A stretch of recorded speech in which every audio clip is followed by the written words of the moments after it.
Conectate con la Astronomía. Esta es la segunda plática de ese ciclo.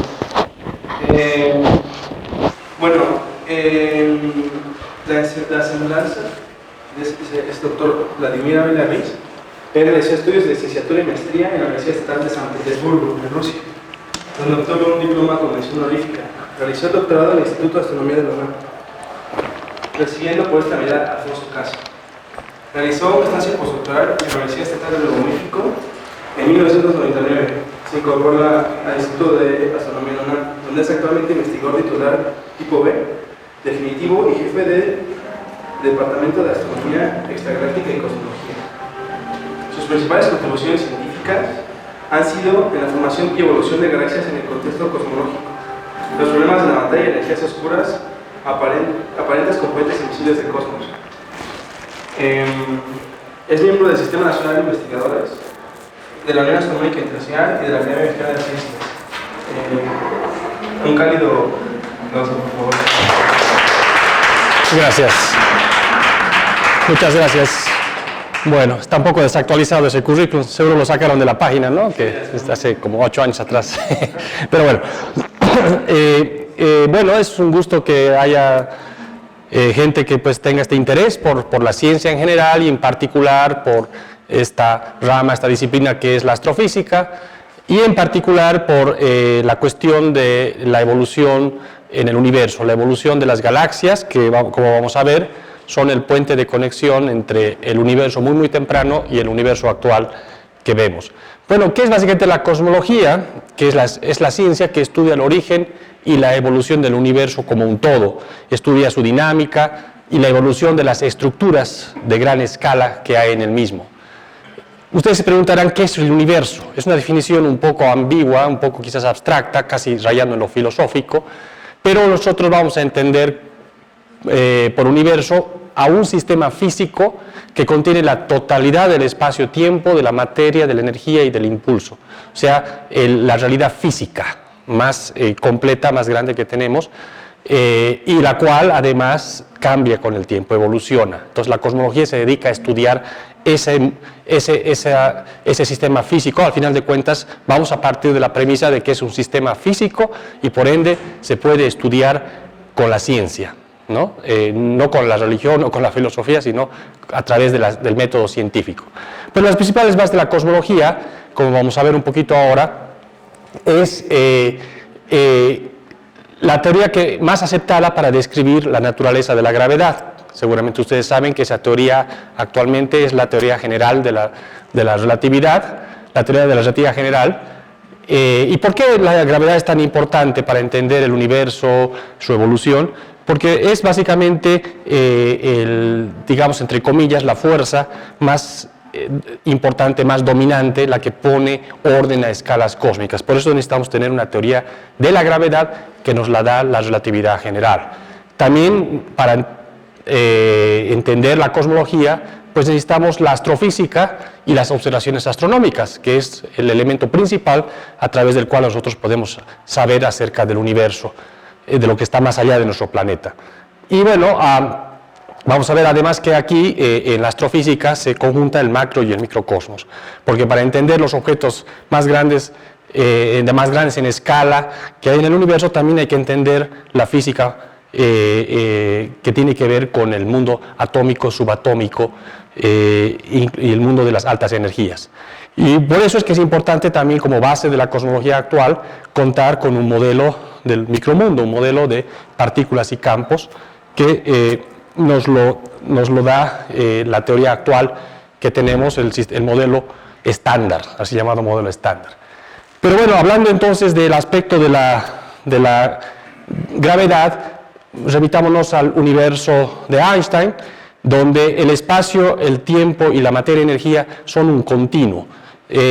Con Einstein superamos el concepto donde espacio y tiempo son dos propiedades absolutas e independientes una de otras. El espacio y el tiempo en la teoría de la relatividad no son absolutos y son relativos con relación a un observador. Pueden contraerse o dilatarse, el espacio y el tiempo no son absolutos en ese sentido. Además, ambos forman un continuo tetradimensional, donde tenemos las 3 dimensiones espaciales, y la coordenada temporal, forman entonces la descripción del espacio y del tiempo se da a través de un continuo. Según la teoría de la relatividad general, el espacio y el tiempo se pueden deformar. Como les decía, no son algo absoluto y están además relacionados unos con otros y están además relacionados con la distribución de la materia y la energía. Entonces, en la relatividad general, el espacio y el tiempo dependen de cómo es la distribución de la materia y la energía. Y en ese sentido, la gravedad no es una fuerza, como es en la visión, en el concepto newtoniano, donde la gravedad se establece entre 2 masas, como en el caso del campo electromagnético, 2 cargas, se establece un campo de interacción, la atracción, repulsión, etc. No, según la teoría general de la relatividad, la gravedad no hay una fuerza de por medio. Entonces, ¿qué es la gravedad? Pues la gravedad es la manifestación de la curvatura que puede sufrir ese espacio-tiempo por la concentración de materia y energía que puede haber. Entonces, la concentración de materia y energía deforma el espacio-tiempo. Y los cuerpos que se mueven en ese espacio-tiempo siguen esta trayectoria curvilínea del espacio-tiempo, y eso parecería entonces que los objetos, por ejemplo, cuando hay una concentración de masa, están siendo atraídos. En realidad no es que se establezca un campo de interacción entre las 2 masas, sino que simplemente la masa, en este caso la más masiva, deformó el espacio-tiempo y la otra partícula que se mueve por ese espacio-tiempo, pues se mueve por ese espacio deformado, curvado, parecería que está siendo atraído. Incluso ese efecto de la curvatura del espacio-tiempo lo siente todo, no solamente la materia que posee masa, sino incluso la radiación, la luz, que, como saben ustedes, son fotones, partículas sin masa. Entonces, aquí se resume básicamente la idea de la teoría de la relatividad general. La materia y energía le dice al espacio-tiempo cómo curvarse, y el espacio-tiempo le dice a los cuerpos cómo moverse. Esa es la esencia, o sea, la esencia es que tenemos una comunión entre la geometría, es decir, la deformación que sufre el espacio-tiempo, y la dinámica, es decir, cómo se mueven los objetos en ese espacio-tiempo. Entonces, esa es la idea, aquí no hay ninguna fuerza de por medio, como en el caso electromagnético, por ejemplo, la gravedad es la manifestación de la curvatura del espacio-tiempo.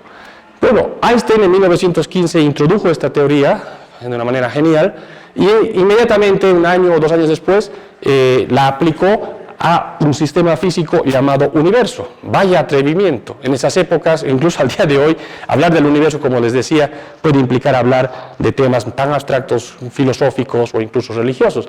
Pero no, para Einstein, ¿por qué no? El universo es un sistema físico y yo puedo establecer que hay una curvatura del espacio-tiempo por la cantidad de materia y energía que hay en el sistema físico, universo, y vamos a estudiar qué pasa con el universo a gran escala.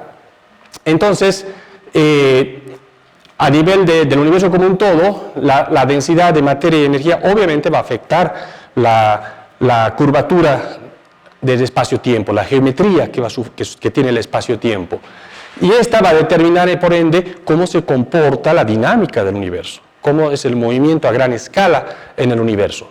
Y de ahí surge la gran ecuación de campo, así llamada de Einstein, que en realidad son 16 ecuaciones, porque esta es una ecuación tensorial, donde cada tensor tiene 4×4, es una matriz de 4×4.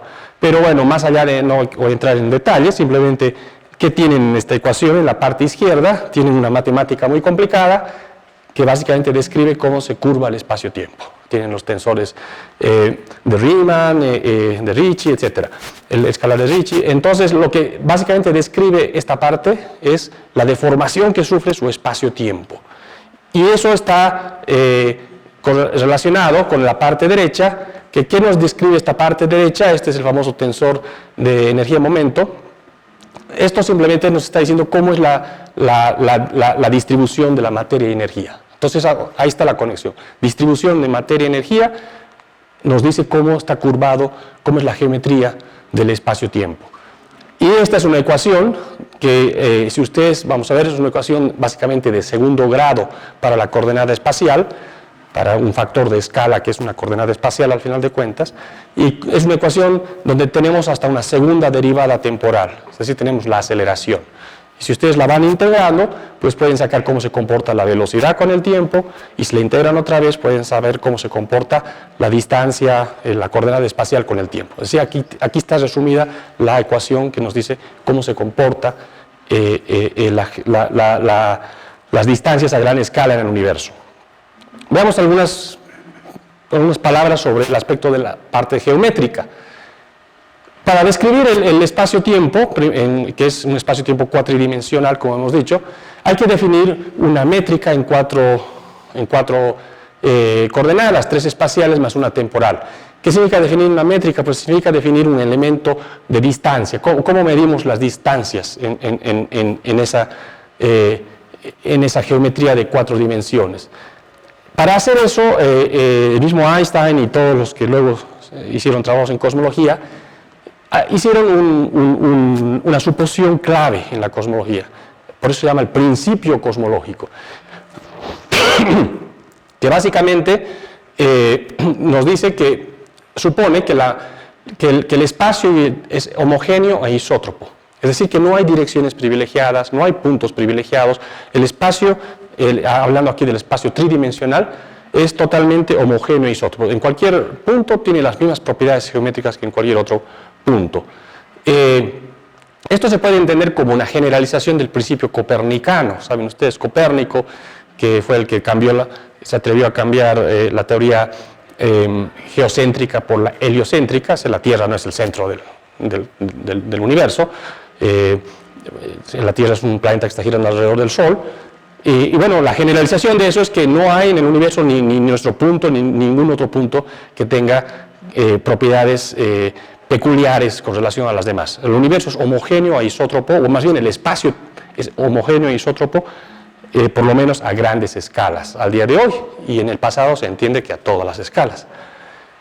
No voy a entrar en detalles pero básicamente mencionar qué tipos de geometrías pueden tener esta propiedad de ser homogéneo e isótropo, es decir, no tener un centro, no tener un eje de rotación y cosas por el estilo. Fácilmente van a encontrar, pensándolo un poquito, que solamente hay 3 posibles geometrías. Para simplificar las cosas, pensemos en 2 dimensiones. Nosotros podemos ser como seres tridimensionales, podemos fácilmente entender que pasa en 2 dimensiones, pero luego se puede generalizar a n dimensiones, de hecho, ¿no? Pero si pensamos en 2 dimensiones, obviamente una geometría euclidiana, es decir, un plano, donde la suma de los ángulos internos de un triángulo es 180 grados, por 2 puede solamente, a una recta y un punto solamente puede haber una línea paralela, etc. Esa es una geometría totalmente homogénea e isótropa. Aquí no hay un centro, no hay una región que tenga una particularidad diferente a las demás. También podemos entender que una esfera tiene una geometría totalmente homogénea e isótropa. Obviamente los seres que viven en esta esfera bidimensional no saben que hay un centro, etc. Estamos hablando de 2 dimensiones nada más, ¿no? O sea, en 2 dimensiones ustedes verán acá que no hay posibilidad no hay centros, ¿no? Cualquier punto es igual a cualquier otro punto. Y por analogía, lo mismo pasa con el hiperboloide, que es algo así como una esfera curvado negativa, donde en vez de todo converger con un radio de curvatura, en este caso todo diverge, ¿no? Entonces son las 3 posibles geometrías, no hay más, que tienen la propiedad de ser homogéneas e isótropas. Esto lo pueden generalizar ahora a 3 dimensiones, pero tendríamos que ser de 4 dimensiones para poderlo ver, pero se puede matemáticamente hacerlo, no hay ningún problema. Entonces son las 3 geometrías, la euclidiana, la facilita, la que estudiamos en la escuela, y si el universo tiene la propiedad de ser euclidiana, qué bueno, porque es más fácil entonces resolver las ecuaciones de Einstein y todo, pero si no, pues más talacha para los estudiantes, ¿no? Pueden hacerlo en geometría riemanniana, o sea, curvado positiva, o geometría de Lobachevsky, curvado negativa, se puede, no hay problema. Ahora hablemos sobre la materia-energía. O sea, ya han visto, ¿no? En la suposición del principio cosmológico, por lo menos tenemos 3 geometrías ya que decidir para saber en cuál vivimos, en qué universo vivimos, ¿no? Eso lo tendremos que restringir después. En cuanto a la materia-energía, pues para describir la contribución que tiene la materia y la energía en el universo, en promedio, tenemos que definir qué componentes tiene nuestro universo. Y tenemos que saber las propiedades termodinámicas de esas componentes, es decir, su ecuación de estado. Entonces, generalmente se plantea que, a nivel muy general, en el universo hay materia que puede ser ordinaria, la que forma la tabla periódica de los elementos químicos, la que está hecha de quarks y leptones, del modelo estándar, pero también ya vamos a ver que sí hay mucha materia además oscura, materia invisible, que no tiene nada que ver con el modelo estándar de partículas y campos. No importa qué tipo, si sea ordinario o oscura, ambas, a nivel del universo como un todo, tienen una ecuación de estado que implica una presión despreciable, es decir, que es fría en cierta manera, no hay presión para... Entonces, eso no se puede describirla como sin presión. También en el universo hay mucha radiación, es lo que más hay, de hecho, el mayor número de partículas que hay es la radiación, fotones. La radiación sí tiene presión. Sí, su ecuación de estado es diferente al de la materia, ya sea ordinaria o oscura. Y ambas, materia y radiación, tienen un efecto de frenar la expansión, o sea, tienen un efecto gravitacional, atraen, ya sea la materia ordinaria o oscura, ambas atraen, o sea, curvan el espacio-tiempo y hacen que haya atracción de cierta manera. Igual a la radiación. Pero además puede haber una componente que últimamente se ha vuelto imprescindible en la cosmología y que además por las observaciones sabemos que aparentemente ahí tiene que estar, y se llama la energía oscura. Y la energía oscura es muy diferente a la materia y la radiación. Tiene una ecuación de estado que implica no atracción sino repulsión. Es algo que repele y vamos a ver qué es lo que más hay en el universo actual. Y por eso nuestro universo actualmente se está expandiendo, eso ya lo sabíamos, pero se está expandiendo cada vez más rápido, se está acelerando por la acción de esta energía oscura. Bueno, entonces, dicho sobre algunas propiedades tanto de la parte izquierda como derecha, de la geometría y de la composición de la materia energía, entonces podemos poner todos los elementos que son necesarios en esta ecuación. Y lo primero que va a implicar que es lo que encontró Einstein, es que el universo no es estacionario. Resolviendo, integrando, como les decía, para saber cómo se comporta la distancia con el tiempo, van a encontrar que se está o expandiendo o comprimiendo su sistema físico llamado universo. Y oh sorpresa, eso para Einstein, eso en su época, estamos hablando de 1915, 1916, pues la astronomía no estaba tan desarrollada, y el concepto era que el cielo es más o menos inmutable, no se veía que haya movimientos así a gran escala de las estrellas que se estén separando o que se estén convirtiendo. Sí hay movimientos propios chiquititos, pero no algo así global. Entonces el mismo Einstein dijo, caray, eso significa entonces que mi ecuación algo está faltando. De hecho, él puso este terminito que está acá, no tendría por qué estar, él lo puso a mano. Eso se llama la constante cosmológica, y es un término que justamente es lo que al día de hoy se llama energía oscura. Él se lo sacó de la manga. ¿Para qué? ¿Para qué puso este término acá? Puso para que el universo sea estacionario, porque sin este término, con pura materia y energía y con una descripción de la geometría normal, sin ese término, tenías un universo que cambia con el tiempo, y él no quería eso. Metió este término adrede para que sea estacionario, y es la famosa constante cosmológica de Einstein. Y luego él habría dicho que ese fue el peor error de su vida haber hecho eso, pero vamos a ver que eso que fue el peor error de su vida al día de hoy en otro contexto, pero es un gran acierto. O sea, realmente existe este término, todo indica que existe ese término repulsivo en el universo, llamado así energía oscura. El punto es que Friedman, unos años después, en 1921, era un meteorólogo, de hecho matemático meteorólogo soviético de San Petersburgo. Él resolvió las ecuaciones de Einstein obviando este término. Dijo, ¿por qué tengo que poner ese término? A ver qué tal, las resolveré tal cual, poniendo aquí materia, energía, suponiendo el principio cosmológico, etc. Y encontró que sí, lo que ya Einstein se temía, el universo está en un proceso, no es estacionario, se está expandiendo de hecho. Entonces, Justamente en esa misma época, así a veces dan las casualidades, los astrónomos también empezaron a descubrieron de hecho la naturaleza de las galaxias, descubrieron que el universo está formado por pequeñas islas, como las llamó Edwin Hubble, que son las galaxias, y las galaxias son como trazadoras de lo que pasa a gran escala en el universo. Y descubrieron que las galaxias, él y el abate Lemaitre, un abate belga, que también era un excelente matemático, físico, cosmólogo, ellos ambos, entre 1927 y 29, establecieron que todas las galaxias, las pocas que se podían observar en esa época, todas se estaban alejando unas de otras. ¿Eso qué significa? Porque uno diría, con relación a nosotros, se están alejando, como que somos el centro nosotros, todo se nos aleja de nosotros. Pero no, la ley que ellos encontraron es la ley de Hubble, ahora recientemente, para hacer justicia histórica, sugieren llamarla la ley de Hubble-Lemaitre. Simplemente dice que mientras más lejos está la galaxia, que está la distancia, linealmente más rápido se está alejando. Es una ley que la velocidad es proporcional a la distancia. Y esa ley, no voy a entrar en mucho detalle, pero es fácil entenderla si lo que está pasando es que todo se está expandiendo. Aquí la analogía que es muy buena hacerla es la del pan de Navidad. Hagan en cuenta que el espacio es la masa, le pone mucha levadura. ¿Qué pasa? Entonces empieza a inflarse esta masa, ¿no? A hincharse, hincharse.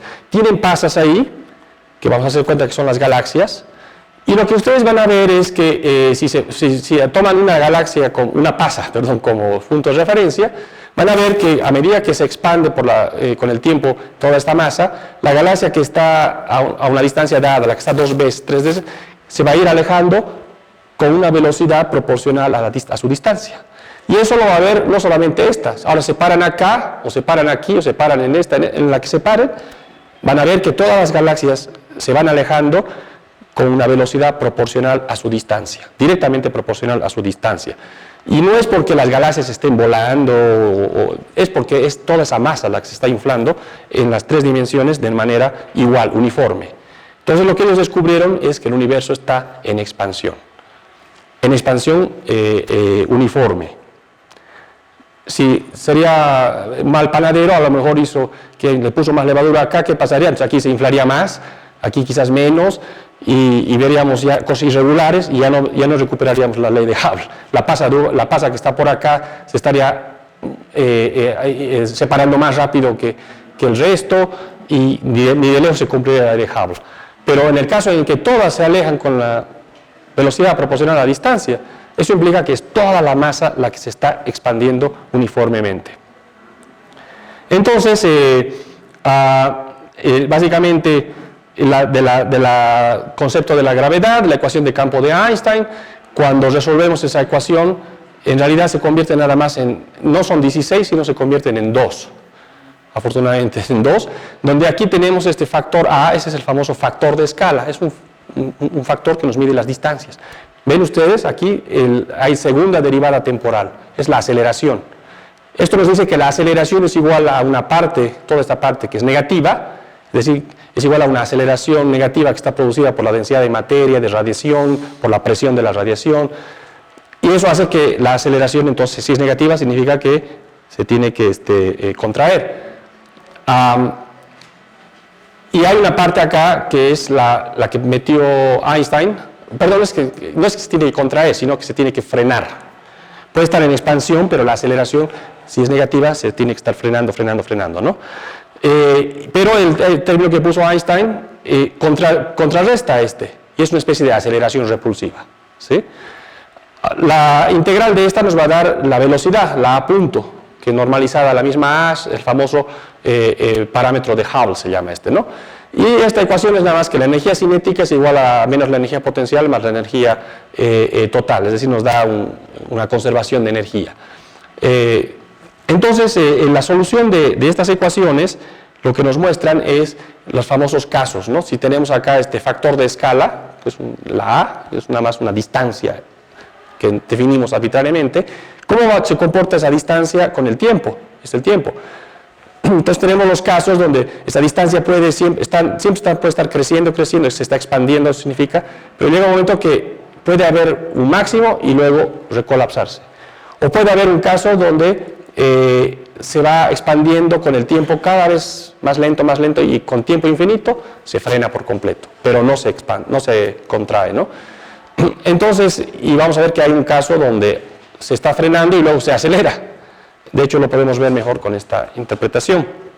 Aquí lo que vemos, otra vez, es este es el eje temporal, pictóricamente. Si tenemos un espacio, un universo con curvatura cerrada, o sea, del tipo esfera, eso significa que es un universo que tiene mucha materia. La materia que hace, se está expandiendo el universo, pero como hay tanta materia, y radiación también, la materia y la radiación, con su efecto atractivo, van frenando, y va a llegar un momento que se nos recolapsa el universo. Puede haber ese caso. Puede haber el caso contrario, donde la geometría es abierta, como hay esa comunión entre geometría y dinámica. Entonces, en los casos de los universos que tienen geometría abierta, y son esos donde hay poca materia, poca radiación, de tal manera que la gravedad no alcanza y el universo se sigue expandiendo. Y hay el caso crítico o intermedio, que es cuando la geometría es euclidiana, caso de la geometría plana. En ese caso, tenemos justo la cantidad de materia para que este universo se esté expandiendo por siempre, pero cada vez más lento, y cuando tiende a infinito, su velocidad tiende a cero, pero nunca se recolapsa. Son los tres casos, es igual que los casos de las órbitas, ¿no? Cuando ustedes lanzan si lanzan con mucha velocidad, con poca velocidad una bala, ¿qué hace? Sí, un cañón, ¿no? La bala hace una órbita parabólica, sería el caso cerrado. Si le ponen, lo lanzan a qué velocidad, ¿cuál es la velocidad cósmica? 11.2 kilómetros por segundo, ¿no? Es que con esa velocidad, con la velocidad que disparan los cohetes. Entonces, ¿qué pasa? En este caso no es una bala, sino el satélite, entra en órbita, está orbitando en la Tierra, es como el caso crítico. Y si la lanzan con demasiada velocidad, se sale en una órbita hiperbólica y se sale del campo. Es muy análogo. Pero ¿qué pasa si además de haber materia y radiación, como les decía, en el universo hay esa energía oscura, esa constante cosmológica que puso Einstein? Entonces eso va a pasar, que el universo al principio se está comportando como, digamos, el caso crítico, se va frenando su expansión, pero llega un momento que esa energía oscura, esa constante cosmológica, que por su nombre,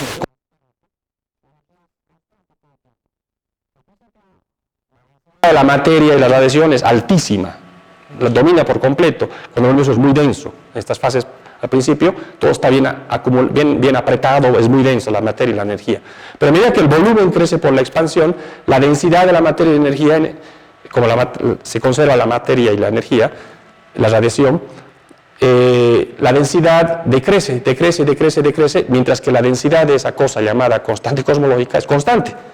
Llega un momento que la constante cosmológica su densidad supera la densidad de la materia y la radiación. Y en ese momento entonces empieza a actuar con su fuerza repulsiva, que tiene esa característica de ser repulsiva, y hace que el universo se expanda más aceleradamente, no se frena, sino se acelera. Y ese es el universo en el que aparentemente vivimos. Entonces, bueno, ya les anticipé cuál es nuestro universo, pues es ese. Como ya sabíamos desde tiempos de Hubble y Lemaitre que el universo está en expansión, todas las galaxias se alejan unas de otras con la famosa ley de Hubble, pero en finales del siglo pasado y principios de una gran cantidad de estudios astronómicos, que de hecho valieron el premio Nobel de Física en 2011 a los dos grandes grupos que básicamente descubrieron esto, usando una serie de métodos astronómicos, empezaron a medir la velocidad de expansión, no solo al día de hoy, con las galaxias cercanas, sino cómo se expandía el universo en el pasado, con qué velocidad se estaba expandiendo cuando el universo tenía la mitad de su vida, por ejemplo. Para eso hay que usar objetos muy luminosos, candelas estándar o patrones lumínicos, los llamamos, como los estallidos de supernovas tipo 1A, etcétera, no voy a entrar en detalles, pero el punto es que se pudo medir cómo es la velocidad de expansión, no solamente al día de hoy, sino en diferentes épocas hacia el pasado. Y es ahí cuando se descubrió que el universo, con relación al pasado, se está acelerando, no se está frenando, se está acelerando en su expansión. Y eso significa entonces que hay esa componente que no es ni materia ni radiación, porque la materia y radiación producen frenado, sino hay esa componente que produce la expansión acelerada. Entonces, para medir, teniendo esta teoría cosmológica basada en la relatividad general, básicamente, para saber en qué universo vivimos, pues tenemos que tener observaciones astronómicas ¿de qué? De la velocidad de expansión a diferentes épocas, ya sea localmente como descubrió Hubble, Lemaitre, o hacia el pasado como las recientes observaciones nos han mostrado. Tenemos que tener algo que nos diga qué geometría tiene nuestro espacio a gran escala, porque localmente obviamente la geometría es curvada, etcétera, ¿no? Pero a gran escala, ¿cómo es la geometría del espacio? Tiene que haber maneras de poder medir eso, ¿no? Es euclidiana, es riemanniana, etcétera, ¿no? Tenemos que poder medir las densidades, cuánta materia, cuánta radiación, cuánta energía oscura hay por unidad de volumen, en el universo actual y en el universo del pasado. Entonces, ya para resumirles, las observaciones y los sondeos de todo tipo que se hace en la astrofísica, que son cada vez más sofisticados, son experimentos muy ingeniosos, que toman en cuenta miles, millones a veces de galaxias a todas las épocas, etc. Todo el tipo de observaciones que tenemos nos apuntan a que nuestro universo es un universo que tiene geometría plana, geometría euclidiana, a gran escala. Se comporta como euclidiano. Si es euclidiano, además es infinito, o sea, la expansión es por siempre, significa que es infinito, ¿no? No hay límites en el espacio y el tiempo. Y nos muestran estos censos que actualmente el universo, 30% es materia. De ese 30%, solo 5% es la materia ordinaria, la materia de que estamos hechos nosotros, la materia del modelo estándar. 25% es una forma de materia más desconocida, más misteriosa, la llamada materia oscura, que produce gravedad, pero no brilla, no interactúa con la radiación electromagnética. No puede formar estrellas, no puede formar sistemas que sean capaces, porque no interactúa con la radiación electromagnética, por eso se llama oscura. Yo la prefiero llamar materia invisible, porque es imposible de detectarla con ondas electromagnéticas, con luz, con radiación. Y 70% del universo actual está, el grueso de hecho, en esa forma complicada de la constante cosmológica, o algo un poco más general llamado energía oscura, algo que produce repulsión en vez de atracción. Por eso se aceleró el universo. Entonces, todo el modelo actual muestra que el universo se estuvo en efecto comportando como si fuese un universo normal,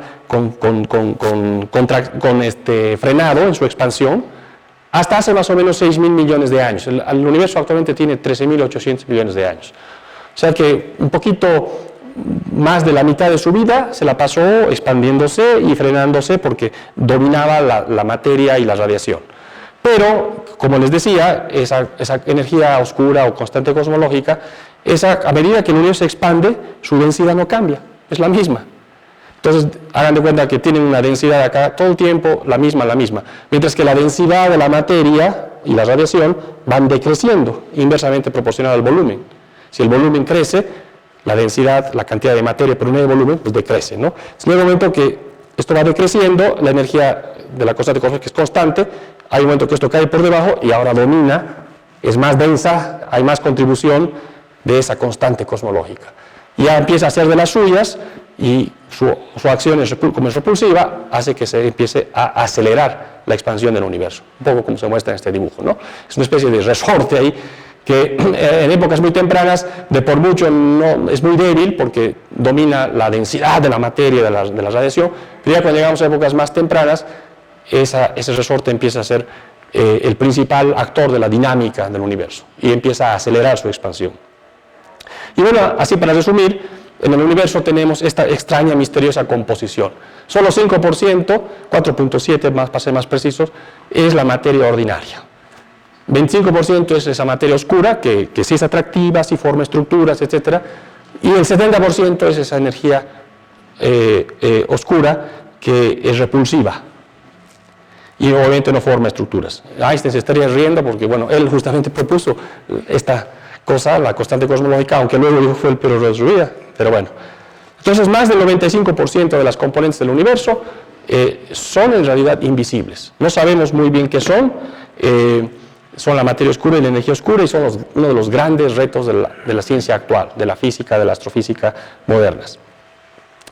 Bueno, hasta ahora les he hablado un poco sobre la dinámica del universo a gran escala. Se está expandiendo el universo y además recientemente se está acelerando en su expansión. ¿Qué pasa si ponemos la película hacia atrás? Vamos hacia atrás en el tiempo al día de hoy vivimos acá, podemos ir a épocas, cada vez este es, digamos, todo nuestro universo observable. Obviamente puede haber mucho más afuera, pero es nuestro radio de horizonte, digamos, de observación. Si ese universo observable lo ponemos hacia el pasado, vamos a ver que cada vez es más y más y más chiquito, o sea, las distancias son menos y menos. Y obviamente eso hace que las condiciones físicas cambien.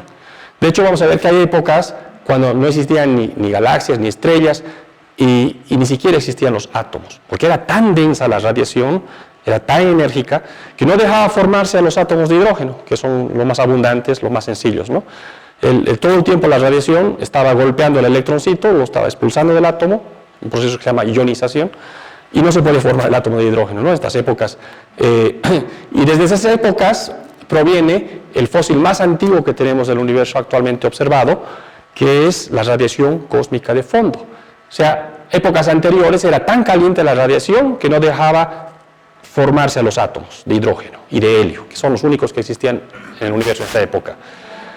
Pero se expandió un poquito el universo, de aquí a aquí, se enfrió esa radiación, se enfrió por debajo de los 4000 grados más o menos, y entonces esa radiación ya no fue capaz de interactuar con los electrones, a través de una interacción llamada Thomson.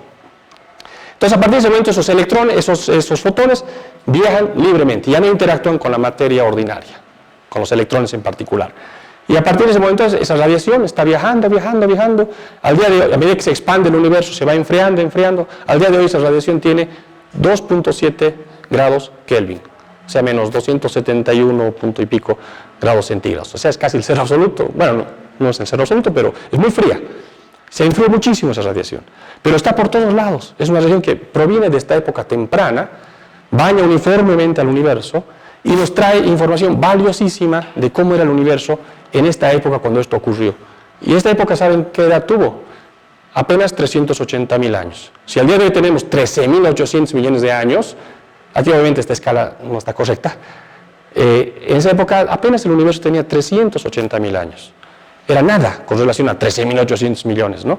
Y desde esa época tenemos ese vestigio de cómo era el universo. Nos trae información valiosísima de cómo, obviamente en esa época no había galaxias, como les digo, no había ni átomos.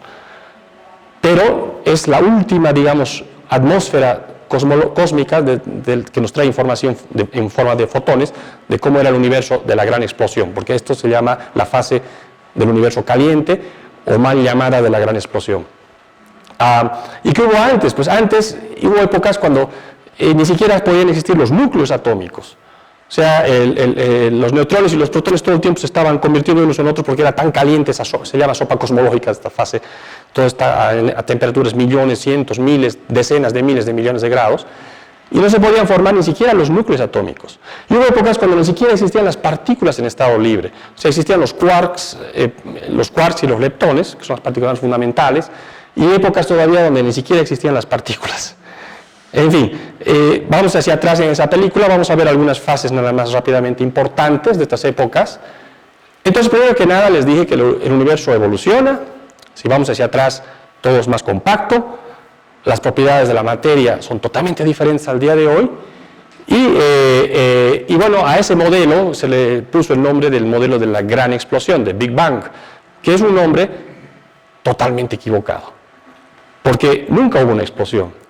O sea, el concepto de explosión en la física, ¿qué es? Es una liberación de energía debido de una región a otra externa, debido a que se establece un gradiente de presión, un gradiente de temperatura. Es decir, cuando estalla una granada, ¿qué pasa? Por reacciones químicas, en el centro de la granada, la pólvora crea una temperatura enorme, que es mucho más grande que la que tiene en la periferia, y eso crea un gradiente, una fuerza de presión, que hace que estalle y se libere la energía química hacia afuera, ¿no? En el caso del universo, ya les he dicho yo, la teoría cosmológica moderna parte del principio cosmológico. El universo es homogéneo e isótropo, el espacio. No hay lugares más densos, más calientes que otros, no hay gradientes de presión, no hay gradientes de temperatura. La descripción que les he mostrado hasta ahora es de un universo totalmente uniforme, homogéneo.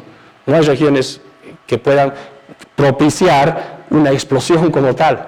Y además, El universo es todo. ¿Hacia dónde se va a liberar la energía? Si no hay un proceso de liberación de energía. Entonces el nombre de explosión es un nombre equivocado por completo. Claro, para dar pláticas de divulgación, para explicar, es muy bonito. Todo sale de un punto, de un átomo que ¡pum! Explota y de ahí se expande, ¿no? Es muy bonito para explicarlo, pero es un concepto equivocado. Y de hecho ese nombre de gran explosión lo dio uno de los detractores de esta teoría, el físico Fred Hoyle, británico. En los años 50, él tenía su propia teoría de la cosmología. Para él el universo no estaba en expansión. Él planteó una teoría de la eterna creación de materia, que explicaría una serie de observaciones que en esa época teníamos, etc. Y él tenía su propia, era muy buena su teoría, ¿no? Pero al final se impuso la que está de acuerdo con las observaciones. Y él, en una entrevista que le hicieron en la BBC, le preguntaron sobre esta teoría contendiente, ¿no? La teoría de Gamow, son los que en ese momento hablaban de la teoría esta del universo caliente, en expansión, ¿no? Y él, haciéndose la burla, dijo, sí, esa teoría del Gran Bang, ¿no? O sea, de la gran explosión, ¿no? Haciéndose la burla, peyorativamente, la llamó la teoría de la Big Bang. Y se quedó con ese apodo, una teoría que nada tiene que ver con un Big Bang en realidad.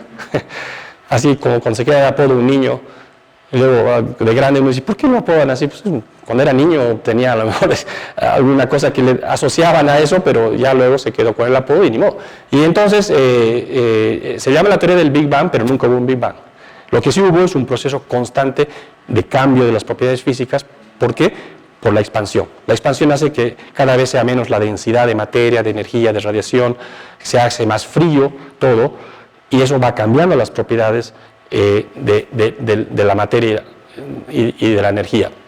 Entonces, en el universo, como les dije, era mucho más denso, mucho más caliente, mucho más energético, y hubo épocas que la materia y la radiación estaban interactuando todo el tiempo unas con otras. De hecho, es la época que les dije, la época se llama de la recombinación o del desacoplamiento, cuando los fotoncitos todo el tiempo estaban expulsando a los electrones de los núcleos de hidrógeno y helio. Pero a medida que se expande el universo, la radiación se enfría, y llega un momento que esa radiación ya no puede interactuar con los electrones, ya no puede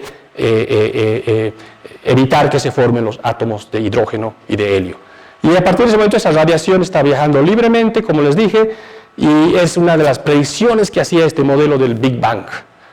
Tiene que haber al día de hoy un fondo de radiación que al día de hoy se enfrió ya a 2.7 grados, que si ustedes para un cuerpo negro calculan, correspondería a una longitud de onda de más o menos el centímetro, fracciones de centímetro.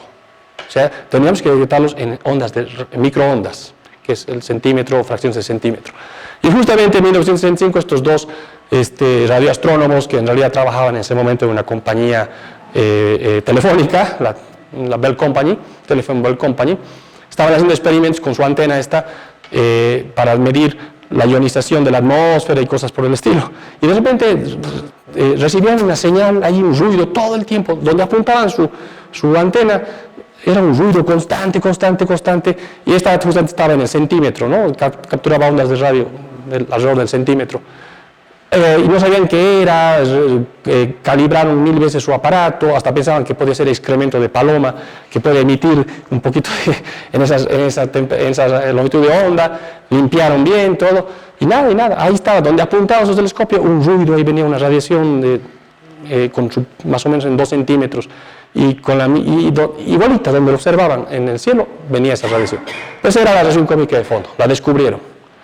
Y pues, recibieron el premio Nobel en el 78 por ese descubrimiento. Y básicamente lo que nos dice que el universo de esas épocas tan tempranas, de las épocas del universo caliente, era totalmente homogéneo. Donde ustedes pongan su antena, 2.7 grados, homogéneas, es un cuerpo absolutamente negro. Para que sea un cuerpo absolutamente negro significa que tiene que estar en equilibrio termodinámico total.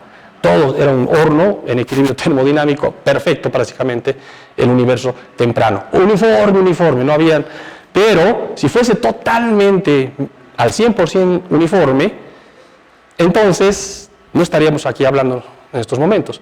Porque si hubiera sido un universo totalmente uniforme, ¿cómo se hubieran formado luego las estructuras que dan origen a las galaxias? Y dentro de las galaxias es donde acaece todo el drama cósmico, la formación de estrellas, de planetas, de elementos químicos, de vida, etc. Si hubiera sido totalmente uniforme el universo, en esas épocas, pues no habría cómo haber formado, no habría semillas para las estructuras. Y durante muchas décadas los cosmólogos experimentales se dieron a la búsqueda de encontrar, de ver si habían esas inhomogeneidades, las llaman anisotropías. ¿Por qué? Porque donde observan en una dirección del cielo, querían ver si era un poquito más caliente, un poquito más fría que en otra dirección. Y durante muchas décadas esos experimentos fallaban, les mostraban que no, que es completamente uniforme. Pero hasta en los 90 el satélite COBE, ya con detectores muy sensibles, descubrió que en realidad no es tan uniforme, afortunadamente. Que sí habían fluctuaciones, inhomogeneidades, anisotropías, como las llaman, de apenas una 100 milésima, es decir, era 2.72 kelvins más 0.00001 Kelvin o más, menos 0.00001 Kelvin. O sea, fluctuaciones, estas fluctuaciones que se ven acá son diferencias con relación al promedio de una 100 milésima, una 10 milésima. O sea, son fluctuaciones pequeñísimas, pero de ellas venimos. Y bueno, ya con satélites mucho más, como el WMAP y actualmente el Planck bueno, ya dejó de funcionar. Bueno, este es George Smoot, que le dieron el premio Nobel, otro premio Nobel en este campo de la física, de la ciencia, muy buen amigo nuestro, siempre nos visita aquí en México. Él fue del equipo del COBE, entonces de los que descubrieron que hay esas anisotropías, hay esas fluctuaciones en la radiación cósmica de fondo, y bueno, eso fue un gran avance para el entendimiento del universo, por eso recibió el premio Nobel, él y otro colega del mismo grupo. Entonces, al día de hoy, este es el mapa, por ejemplo, que tenemos con satélite más preciso, el Planck, donde se ve con mucha más resolución angular. Esta es una proyección en el cielo, ¿no? La radiación cósmica de fondo con sus regiones, con sus fluctuaciones de temperatura. Todas son fluctuaciones así de tenues, como les dije, 10 a la menos 4, 10 a la menos 5. Pero esas son las semillas de las estructuras cósmicas actuales.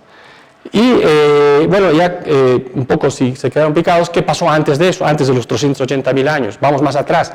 Vamos a los primeros segundos de vida del universo, entre el segundo y los 3 minutos.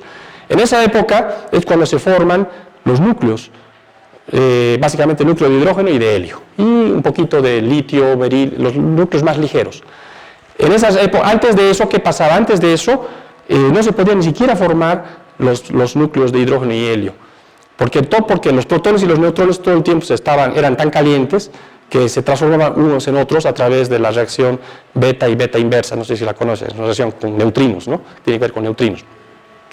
Entonces, no había ni siquiera la posibilidad de que se formen núcleos atómicos, pero después del segundo, ya los neutrinos dejan de interactuar y se queda una fracción de neutrones, una fracción de protones, luego algunos neutrones y protones se capturan y forman el núcleo de helio.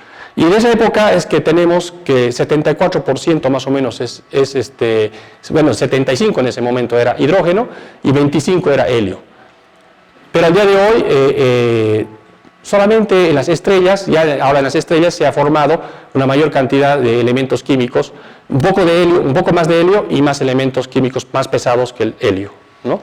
El grueso del hidrógeno al día de hoy sigue siendo hidrógeno y helio.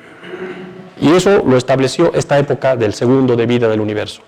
Y si vamos más atrás, pues el universo era, en esas épocas más tempranas, ya estamos hablando de milésimas de segundo, ni siquiera existían los protones y los neutrones. De hecho, en épocas más tempranas, todas las partículas tenían su antipartícula, la antimateria. Los protones tenían sus antiprotones, los neutrones tenían los antineutrones, los electrones tenían los positrones, todas las partículas tenían sus antis. ¿Y qué pasa cuando se encuentra una partícula con su anti? ¿Saben ustedes? Se aniquilan, ¿no? Se aniquilan en radiación, en rayos gamma. Pero los rayos gamma son un universo caliente, son muy energéticos y son capaces de volver a dar origen a la creación del par partícula-antipartícula. Y así, en esas épocas, el universo era una sopa de partículas, antipartículas que se convertían en radiación que a su vez otra vez se convertía en partículas, antipartículas, y así vivía el universo en esas épocas, y todo uniforme, obviamente a grandes energías, temperaturas, densidades. Pero con la expansión, siempre la expansión de por medio, de un momento que para cada partícula le toca su tiempo, porque hay unas que son muy masivas, otras menos masivas, pero bueno, al final de cuentas es que a las parejas de partículas entre partículas, llega un momento que, se desintegran, se aniquilan, se forma radiación, en ese instante de tiempo, ¡pum!, se expande un poquito del universo y esa radiación se enfría. Y su energía ya no da para crear el par otra vez partícula-antipartícula. ¿Y qué hubiera pasado entonces si hubiera habido exactamente el mismo número de partículas y antipartículas? Pues hubiera pasado que se aniquiló el par, bueno, todos los pares que habían de la dada especie, se formó radiación y se quedó todo en radiación.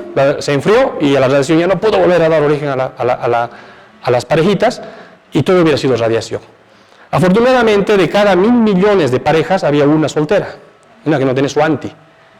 Y de ahí venimos. O sea, 1000 millones de partículas se aniquilaron, se convirtieron en radiación, es la radiación cósmica de fondo, que es lo que más, por mucho, hay muchos más fotones que partículas de neutrones o protones. Y de cada 1000 millones había una que se quedó sin su anti, y bueno, de esa se formó la materia.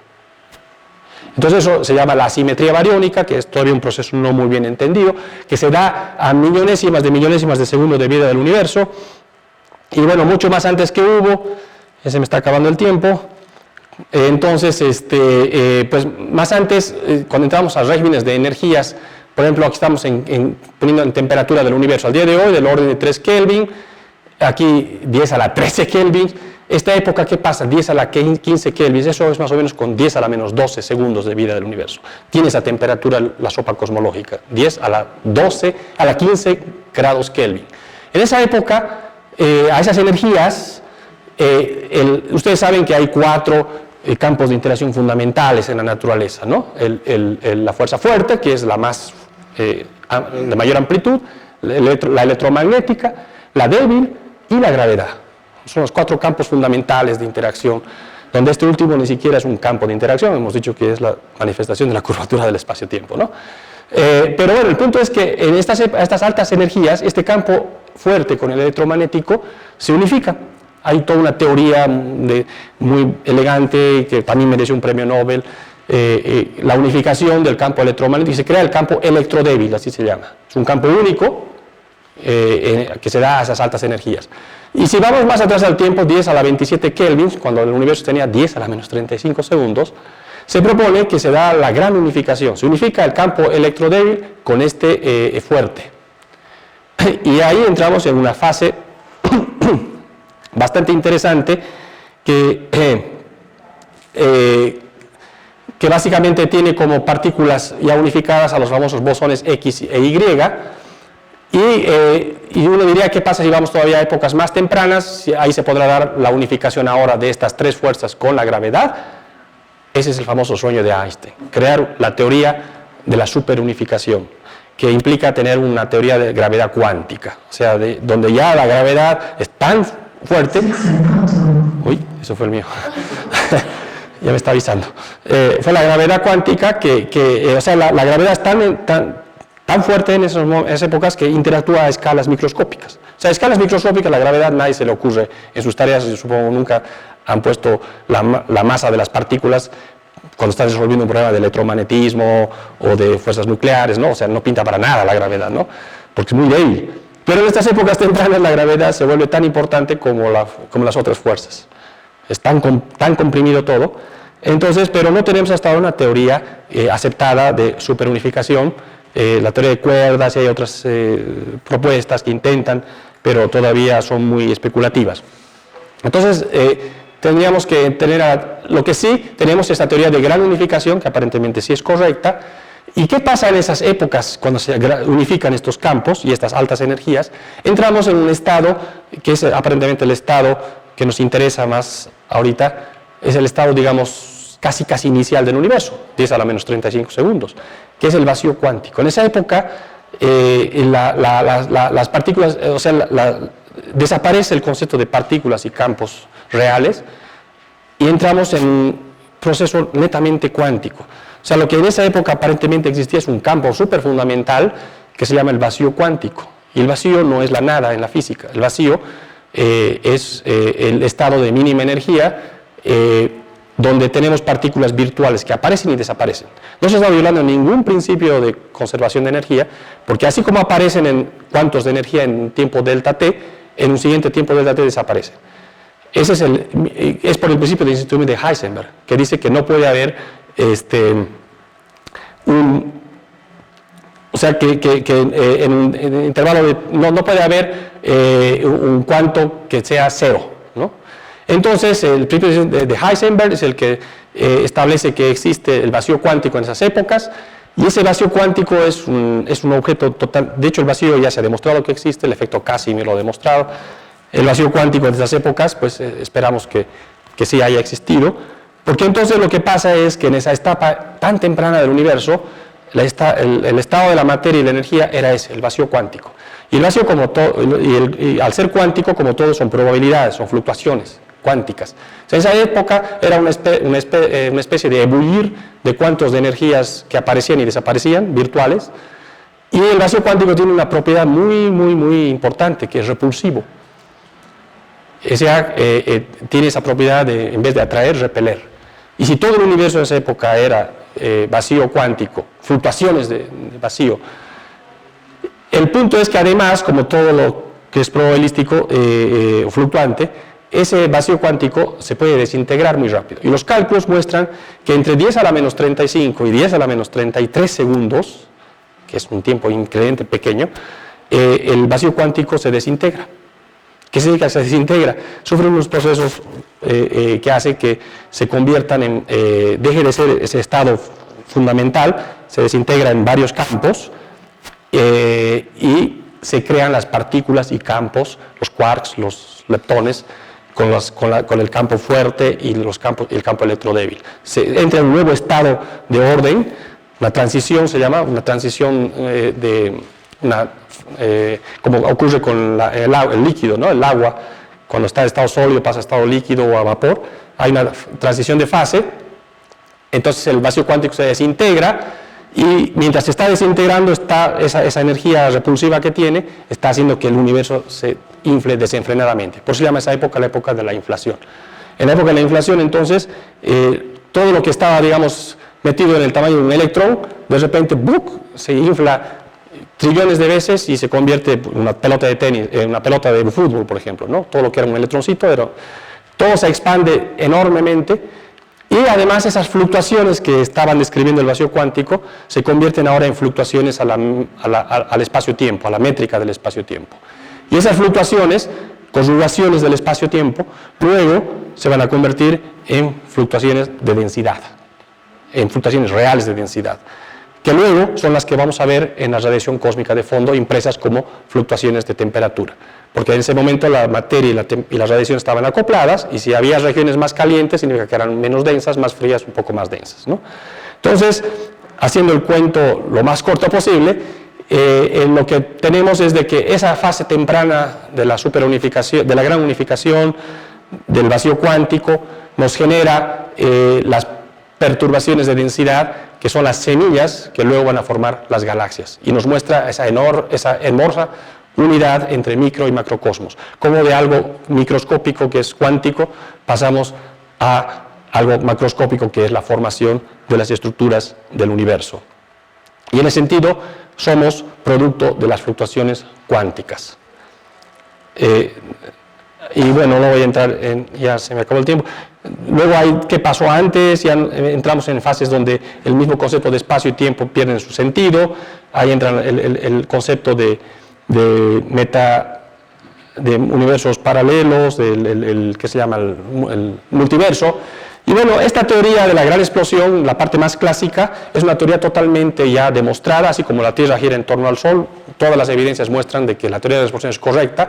Tenemos el corrimiento, la expansión del universo por el alejamiento de las galaxias, la abundancia de los elementos ligeros que predice esta teoría es la que se observa, la cantidad de hidrógeno y de helio que hay, la radiación cósmica de fondo es una predicción que se ha demostrado 1000 veces, y bueno, la inflación todavía no está del todo demostrada, pero casi se puede decir que es correcta.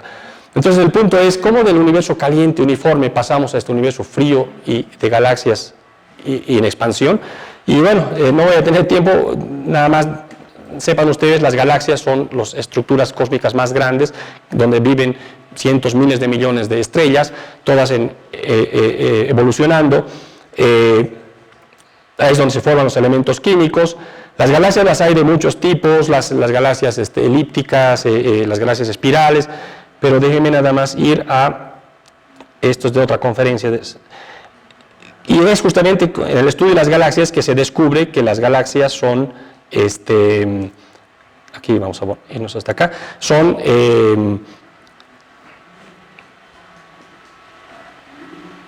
objetos cosmológicos, ¿no?, que provienen de esas condiciones. Entonces, un poco para resumir, las galaxias son las unidades estructurales del universo. Sabemos que vivimos en un universo en expansión uniforme. En el pasado las condiciones eran muy diferentes, todo era una sopa caliente de partículas y radiación, de hecho incluso al principio ni siquiera eso había, era el vacío cuántico. Con la expansión todo se enfría, la materia se separa de la radiación, desde ese momento nos llega la radiación cósmica de fondo, y en esa radiación ya vemos que habían fluctuaciones, y de esas fluctuaciones es de donde provienen las galaxias, como en este cómic, ¿no? La galaxia bebé le pregunta a sus papás, ¿de dónde salen las galaxias? El papá empieza, bueno, hay unas galaxias, hay una galaxia papá, hay una galaxia mamá, que ahí no sabe cómo explicarle, y luego, y la mamá ya no aguanta y le dice, bueno, lo que tu papá quiere decir es que hubo un Big Bang, materia oscura, y ahora aquí estamos, ¿no? Eso parecería el cuento de la cigüeña, pero no es el cuento de la cigüeña en este caso. Realmente las galaxias vienen de toda esa teoría de la gran explosión, y fundamentalmente del hecho de que tiene que haber habido materia oscura. ¿Por qué? Porque si no hubiera habido materia oscura, las perturbaciones estas que logramos fotografiar en la radiación cósmica de fondo, en el universo muy temprano, muy caliente, con la radiación es tan energética, es capaz de borrar esas fluctuaciones. Las fluctuaciones cuánticas que nacieron, si solamente habría materia ordinaria que interactúa con la radiación, esas perturbaciones, se mostró desde los años 60 ya, se borran. Son procesos un poco complejos que se dan en el universo muy temprano, pero, y causó toda una crisis en la cosmología. Entonces es cuando surgió la idea de que, como ya los astrónomos venían hablando de materia oscura, que las galaxias mostraban la existencia de la materia oscura, etc., también entonces propusieron, ¿qué tal si lo que más hay en el universo es materia oscura? Entonces la materia oscura, por definición, no interactúa con la radiación electromagnética. Entonces, en estas etapas tan tempranas del universo, si las perturbaciones cuánticas, que luego se convierten en perturbaciones de densidad, están básicamente hechas de materia oscura, ellas no les hace ni cosquilla la radiación caliente del universo temprano. A las de materia ordinaria sí, las borra, las plancha, pero a las de materia oscura no. Y esas perturbaciones de materia oscura sobreviven. Y por su propia gravedad se van haciendo cada vez más densas, y se hacen tan densas que luego llega un momento que se colapsan y forman estructuras, que es lo que quiero mostrar. Aquí está justo. Esta es una simulación numérica ya en supercomputadora de un pedazo grande del universo de pura materia oscura. Aquí no hay materia ordinaria, no hay galaxias, pero van a ver que esto es lo que imprime la estructura que al día de hoy vemos de galaxias. Ven ustedes como al principio era todo uniforme. Es pura partículas de materia oscura que por la gravedad van acuñando toda esta estructura compleja filamentaria, se van fusionando, ven aquí como estos pedazos, aquí en cada uno de estos pedacitos, de estas esferitas, se va a formar una galaxia. Pero ahorita la materia oscura, como sobrevive hasta estas épocas tempranas del universo caliente, por su propia gravedad va evolucionando y va creando toda esta estructura filamentaria de esponja, con huecos, filamentos, y la idea es que las galaxias, ya el gas normal de materia ordinaria, luego es atrapada por la gravedad de estas estructuras, son pozos potenciales cada una de estas cositas acá. Y entonces, es lo que se ve en esta otra simulación, donde ya se incluye a la materia ordinaria, se incluye al gas de hidrógeno, de helio. Aquí al principio se está viendo nada más la materia oscura, cómo la materia oscura va acuñando toda esa estructura filamentaria que ya les dije. Estamos aquí apenas 1.000 millones de años de vida del universo, el universo tiene 13.800, estamos todavía... Y aquí lo que se va a ver ahora, una vez que se acuña toda esta estructura, cómo el gas va cayendo. Lo que van viendo ahora aquí en colores, el rojito, etc., es gas que está siendo atrapado. Y vamos a ver una vez que el gas cae, empiezan a formarse estrellas. En algunas galaxias, en los centros de ellas, empiezan a formarse hoyos negros supermasivos, que al ser alimentados por el gas, empiezan a expeler una cantidad bestial de energía antes que caiga el hoyo negro. Y miren, estas tremendas explosiones son los cuasares. en esta simulación. Son los objetos de galaxias que están acretando, que tienen hoyos negros enormes en su centro y que están acretando gas, que el gas al querer caer al hoyo negro se calienta y sale expelido en tremendas explosiones. O también en galaxias más chiquitas también se ve que hay gas que está siendo expulsado. Eso es por la formación de las estrellas. Las estrellas, las primeras que explotan, son las más masivas, en millones de años explotan como supernovas, y esas explosiones de supernovas hacen que el gas otra vez salga expelido, y la formación de la galaxia empieza a regularse, empieza a ser, si no hubiera habido estos fenómenos, todo el gas se hubiera consumido en estrellas desde hace mucho tiempo atrás. Y fíjense cómo va quedando ya un universo más tranquilito. Al principio era todo muy violento, ¿vieron? ¿No? Se fusionaba todo con todo, había mucha formación de estrellas, de cuasares, y ahora vamos a ver cómo va quedando nuestro universo de galaxias. Ahorita vamos a pasar ya a los colores, simplemente van a trazar la distribución de estrellas, las estrellas que se han ido formando en estas galaxias. Ya estamos aquí a 10.000 millones, 10.500 millones de años. Ahorita vamos a pasar a... Ahora aquí lo que van a ver ustedes, los colores, son distribución de estrellas. Aquí ya son galaxias, con sus estructuras ahí centrales. Aquí ven cómo se distribuyen las galaxias en forma de filamentos. Por ahí puede haber galaxias espirales, otras, las más grandototas, son galaxias elípticas, como se observan en el universo actual. Y al fin tenemos ahí un pedazo del universo, cómo ha evolucionado dentro de este paradigma que resumo en esta lámina. Después de 13.800 millones de años, el universo ha ido evolucionando. ¿Cómo evolucionó? Desde esa época tan temprana del vacío cuántico que produjo la inflación. La inflación es la que generó las perturbaciones, las fluctuaciones, que luego las vemos en la radiación cósmica de fondo a los 380.000 años. Y luego de esas perturbaciones, que si domina la materia oscura, se empiezan a formar las primeras estructuras, se empieza a tejer la telaraña cósmica, como la llamamos, de materia oscura, y esa materia oscura con su gravedad empieza a atraer a la materia ordinaria, que cae al centro, como vieron en esa simulación numérica, y empieza a formarse las galaxias, con todas las propiedades que tenemos. Y entonces, para concluir, ¿qué hemos aprendido? Bueno, creo que hablé de muchas cosas, pero la idea es resumir en la charla toda esta historia de las fluctuaciones cuánticas a las galaxias. Entonces, básicamente, para llevarnos a casa, ¿no? El origen de las estructuras cósmicas que vemos al día de hoy, toda esa complejidad que estudiamos los astrónomos de galaxias, los cúmulos, la distribución de ellas en el espacio, todo eso, y las galaxias mismas, todo provienen de las fluctuaciones cuánticas aparentemente del vacío, en esa época tan temprana de la inflación. La materia oscura hemos visto que es un elemento clave para explicar la estructura a gran escala del universo. Es la que le acuña esa estructura filamentaria al universo. Y además, si no hubiera habido materia oscura, las perturbaciones de densidad de la inflación se hubieran borrado por completo, en la época temprana del universo. Y además, luego las galaxias al día de hoy, toda su estructura, su rotación, su dinámica, nos está diciendo a gritos que ahí está esa materia oscura. A menos que modifiquemos nuestra ley de la relatividad general, es la única manera de explicar la dinámica que tienen las galaxias. Les dije que la extraña composición del universo al día de hoy, 5% solo es la materia ordinaria, 25% es la materia oscura, que es la que le imprime la estructura al universo, que es donde se forman las galaxias, y 70% al día de hoy es esa energía oscura que está haciendo que la expansión se acelere en vez de frenarse.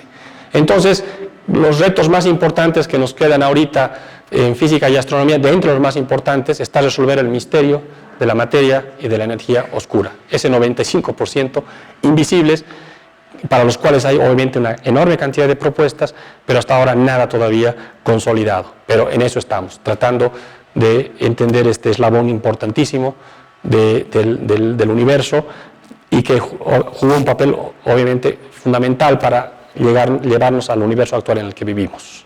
Bueno, perdón por el tiempo, muchas gracias.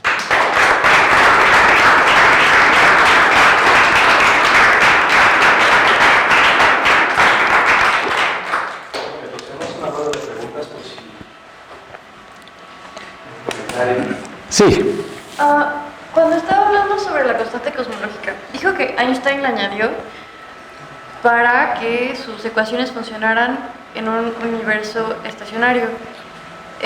Pero luego dijo que pues siempre no quería poner esa constante cosmológica, pero luego resulta que esa constante cosmológica es la energía oscura y eso es lo que Sí. expande el universo. Pero entonces no entiendo cómo la constante cosmológica, que se supone que es lo que impulsa la expansión del universo, la puso ahí como para que funcionara el Sí, universo estacionario. de hecho, ahí Einstein cometió un error de escuela, o sea, un error. Él simplemente se fijó en su ecuación en un momento dado, o sea, así como se las pinta la ecuación, el término ese es una aceleración repulsiva, que si la haces igual a la aceleración atractiva que produce la materia y la radiación, si las igualas, la aceleración total se hace cero. Y entonces no hay aceleración, es estacionario. Pero, ¿por qué fue un error eso? Porque esa ecuación es muy inestable. Es una ecuación que si un poquitito se expande el universo y el término de la energía oscura empieza a hacerse mucho más grande que el término de la materia y la radiación. O al revés, si un poquito se contrae, empieza a dominar el otro. Entonces, de ninguna manera iba a resolver el problema de que sea estacionario. Cuando les dan a resolver ecuaciones diferenciales, a veces es un error común que uno comete. Dices, en algún momento dado son iguales, ya está en equilibrio todo.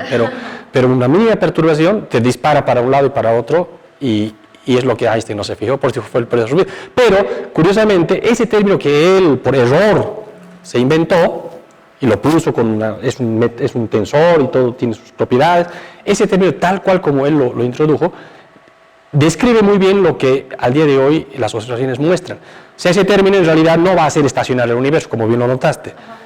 Ese término en realidad lo va a acelerar, de hecho, ¿no? Y ese es el término que requerimos para explicar las observaciones de la expansión acelerada que las supernovas tipo 1A y otro tipo de observaciones han mostrado en los últimos 15 años, digamos, ¿no? O sea, aparentemente el universo sí requiere de ese término repulsivo, que puede ser un término geométrico como lo puso Einstein, o puede ser un término, una componente energética realmente, una sustancia, ¿no? Que tiene esa propiedad, esa ecuación de estado rara, que es justamente la ecuación de estado que tiene el vacío a propósito. O sea, ese es el que produjo la expansión acelerada de la inflación, es el vacío cuántico. Y entonces por eso mucha gente dice, a lo mejor hay un poquitito de vacío que no se convirtió en partículas y campos reales, y ese chirrín de vacío que quedó es el que al día de hoy otra vez está empezando a hacer de las suyas y a expandir inflacionariamente el universo, ¿no? Pero el problema es que los números no checan.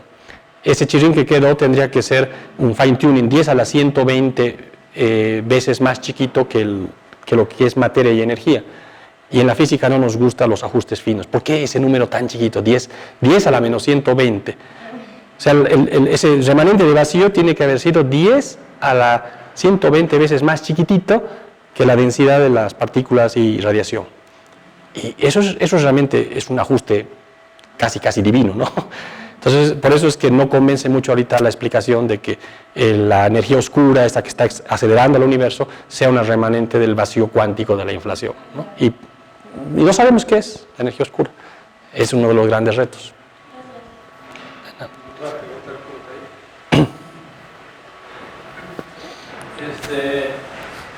Pues muchas gracias por su charla.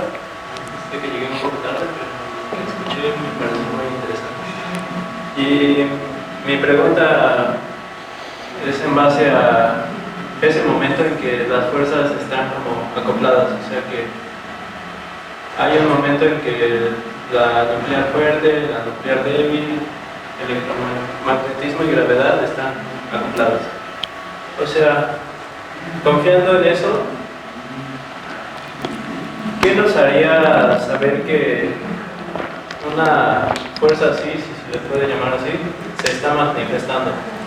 Y, o sea, ¿cómo la podríamos medir? Bueno, para empezar, no es correcto lo último que dijiste. Tenemos teorías que describen bien la unificación del campo electromagnético con el débil. En los años 70, principios de los 70 se resolvió eso. Y se demostró experimentalmente que existen las partículas unificadas de ese campo, ¿no? Luego hay la teoría de la gran unificación que unifica el campo electrodo débil con el fuerte. Y se predicen que en ese estado tienen que surgir los bosones estos W+, W-, que hay evidencias de que parece que sí existen. El punto es, ahora unifiquemos esas ese campo gran unificado con la gravedad, y eso hasta ahora no se logra. No hay una teoría, como les decía, de gravedad cuántica que nos permita unificar a las tres fuerzas estas con la gravedad. Y eso sigue siendo, se logra hacer con supercuerdas, pero ahí se tiene que invocar más dimensiones. O sea, pero mi duda es más bien, ¿qué manifestación hay en ese campo que hace que realmente sí exista una fuerza unificada? Justamente estas, por ejemplo, las partículas estas de ese campo superunificado, los bosones estos W más menos y cero. Por ejemplo, esa es una evidencia de que se unificaron las fuerzas. Son partículas y campos y partículas de interacción. En el caso electromagnético sabemos que tiene que haber partículas cargadas, positivas, negativas, y son los fotones, ¿no? Las partículas de interacción portadoras. En estos campos superunificados es algo análogo, tiene que haber.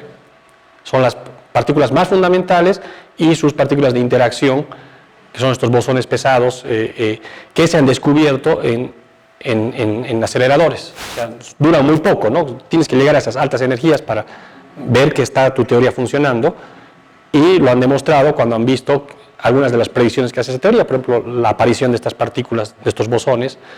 Entonces, esa es una manifestación de que estás en ese campo unificado, ya sea el electrodébil o el electrodébil más el fuerte, ¿no? Tengo una duda. Sí. En la primera transparencia mencionaste que el universo comprendía el espacio y el tiempo, la materia y la energía, y mencionaste el impulso. ¿En el impulso implicaría la inflación o nada más esto de la materia, la energía de vacío para crear la expansión? Lo que quiere decir ahí es el movimiento, en cierta manera. O sea, la dinámica, el movimiento, ¿no? Que puede ser la energía oscura, que es la que, por ejemplo, produce esta expansión acelerada, pero lo que quiere decir ahí es que es el movimiento por impulso. ¿Implica la inflación? Implica la inflación, pero también implica la expansión acelerada y todo esto, ¿no? O sea, es el movimiento como una componente de esa realidad que llamamos universo, ¿no? Sí. Muchos creen que los efectos cuánticos no tienen nada que ver con la cosmología o con nivel universal. ¿Acaso esto no sería como las fluctuaciones cuánticas, una relación entre la cuántica y todo a nivel cosmológico? Pues sí, es un poco, en cierta manera, sí, aunque no hay una teoría de gravedad cuántica por detrás, porque tampoco estamos explicando qué ocurre antes de esos 10 a la menos 35 segundos. De hecho, el punto clave es cuando llegamos a lo que se llama la era de Planck, 10 a la menos 43 segundos. Es en esa época cuando la gravedad se hace tan fuerte como los campos débil electromagnético, ¿no? Entonces, después de eso ya no necesitamos de una teoría de gravedad cuántica. De hecho, tenemos fluctuaciones cuánticas, el vacío sí es un elemento cuántico, pero el hecho de que las fluctuaciones cuánticas con la inflación se desconectan, lo que pasa, la inflación estira tanto el espacio, de hecho, la inflación, el estiramiento es 10 a la, no me acuerdo cuánto, pero es trillones de veces más rápida que la velocidad de la luz. Eso no significa que estamos yendo más rápido que la luz. La luz es el transporte de información. Pero si el espacio se puede estirar, mover a la velocidad que quieras. En la inflación, el espacio se está estirando trillones de veces más rápido que la velocidad de la luz. Entonces, lo que pasa en esa época es que esas fluctuaciones cuánticas las desconectas causalmente, entonces, chao cuántica. Al no haber conexión causal, ya no hay microcosmos, se convierten es ahí cuando esas fluctuaciones se convierten en perturbaciones a la métrica del espacio-tiempo. Y así están esas fluctuaciones, están causalmente desconectadas, todas al principio. Pero a medida que el tiempo pasa, yendo a la velocidad de la luz, cada vez el horizonte va creciendo y llega un momento que cada una de esas perturbaciones se conectan causalmente. Y esas que son perturbaciones a la métrica del espacio-tiempo, que vienen de las cuánticas cuando las sacas fuera del horizonte, esas perturbaciones a la métrica luego se convierten, porque son regiones del espacio con más curvatura o menos curvatura, y esas entonces cuando ya se conectan causalmente, son regiones entonces ya con más materia o menos materia, son perturbaciones de densidad reales ya. todo un proceso, ¿no? Pero respondiendo concretamente a tu pregunta, para este proceso de la inflación del vacío cuántico, no requerimos de una teoría de gravedad cuántica, que no la tenemos todavía. Para la gravedad cuántica la requerimos para explicar una época todavía más anterior de la superunificación, de la superunificación, ¿no? De la gravedad. Y ahí es donde suben las teorías de los multiversos o de supercuerdas, pero bueno, de hecho no hablé para nada en esta charla. Entonces procedemos a entregar la constancia por parte del giro. Muchas gracias. Gracias. Gracias.